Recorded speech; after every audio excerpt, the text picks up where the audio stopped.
speed drop test with the iPhone 5 against the Samsung Galaxy S3 to see which phone is the most durable out of the two. We're doing 3 different drop tests, one from low height, which is about the waist, one from the mid height, which is about the chest, and one from high up here around your head, so if you were to drop it while you're on a phone call, for example. So we'll go ahead and start off with the iPhone 5.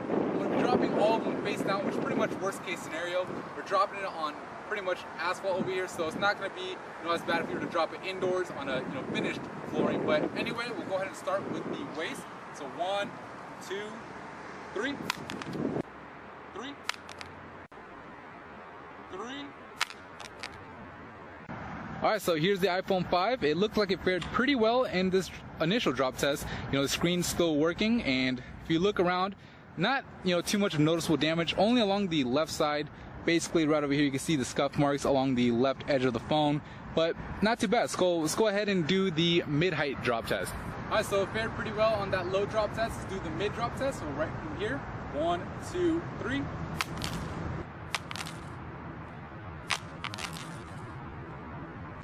Woo! That one definitely cracked the iPhone screen, as you guys can see.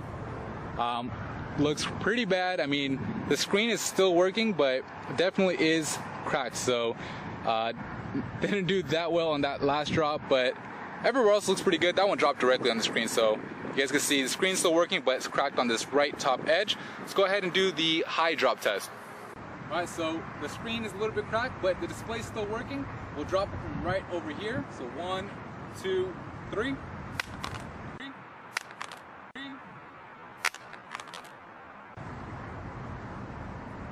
And we got some more damage now.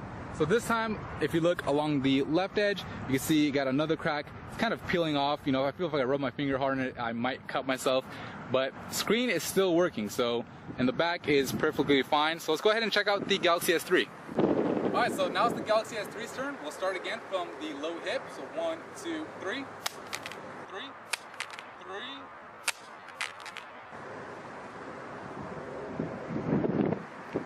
And you can see it doesn't look that bad, but I'm not sure if that's coming through on camera. There is a little crack through the display. You can see at the top left corner, or top right corner should I say. It's a little bit cracked, but everything still works.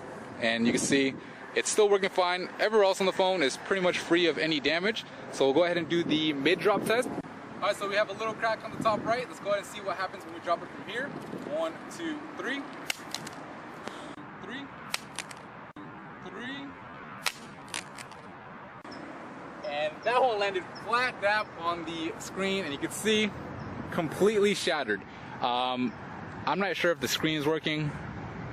Yeah, I can't get the display to turn on right now, so that one looks pretty bad. Not turning on. Pretty much at this point it's not usable. Dropped straight in the screen. You can see the edges, are still pretty good. The back looks fine, but display completely shattered.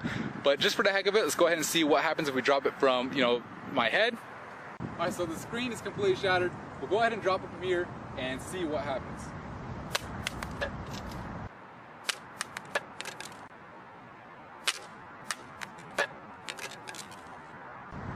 Alright, so the battery cover pops out, and just more of the same. We got the screen being even more shattered this time around. Phone's not even, display's not even turning on, so I can't even tell if the phone is working or not. I'm pressing and holding the power button. It's not responding. So obviously out of the two, if we actually look at the two phones, you can see that the Galaxy S3 did end up being the loser here. The iPhone 5 prevails because it's still working. I can still use it. Not that I really want, my brand new iPhone to be cracked, but it's still working. If I needed to call somebody, I could get the job done. This guy's display is completely shot. It's out, and there's pretty much nothing we could do about it other than getting a replacement. But that's